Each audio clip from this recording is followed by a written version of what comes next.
Breaking news, U.S. President Joe Biden has announced that al-Qaeda leader Ayman al-Zawahiri was killed in a drone strike in Kabul, Afghanistan.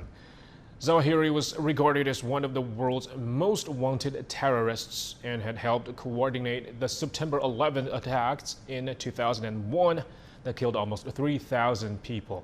He became head of al-Qaeda in 2011 after its leader Osama bin Laden was killed by U.S. forces in Pakistan during a raid.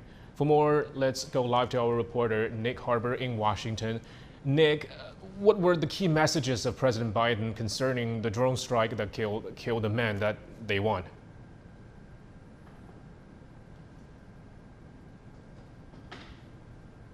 Well, undoubtedly, President Biden was saying that this was an incredibly important and significant strike against the leader of al-Qaeda. He said that justice had been delivered. The terrorist leader is no more. He pointed out how he was America's most wanted terrorist, that essentially he was the brains behind the operation for the 9/11 attack on New York and Washington back in 2001, how he also masterminded the bombing of the USS Cole in 2000 and the US embassies in both Kenya and Tanzania in 1998. President Biden said that he'd carved a trail of murder and violence against American citizens. But President Biden was also making it clear that terrorists have no place to hide, that America, even if it takes them decades to find a terrorist, they will hunt them down.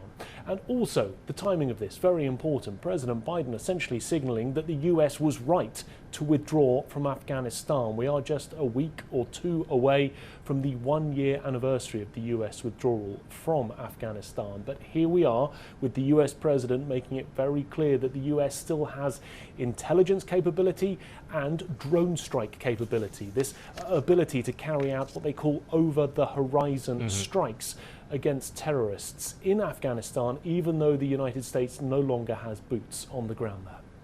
And in Washington, what do experts say about the timing of this operation?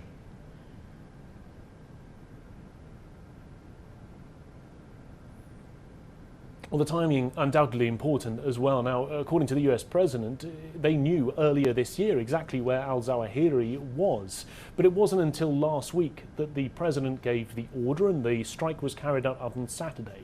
So the intelligence community saying that they had the intelligence and that the timing was right to carry it out without any civilian casualties. But I think it's important to note, coming almost a year after the withdrawal from Afghanistan, it is very important that the US president can show that even though we had that chaotic, rushed, hurried withdrawal from Afghanistan, the US is still in a position of strength when it comes to counter-terrorism. And don't forget, we have the midterm elections just a few months away in November.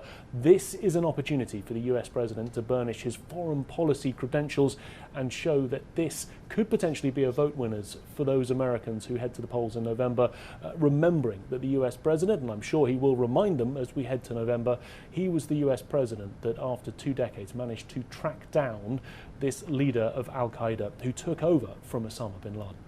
Okay, thank you, Nick Harbour in Washington.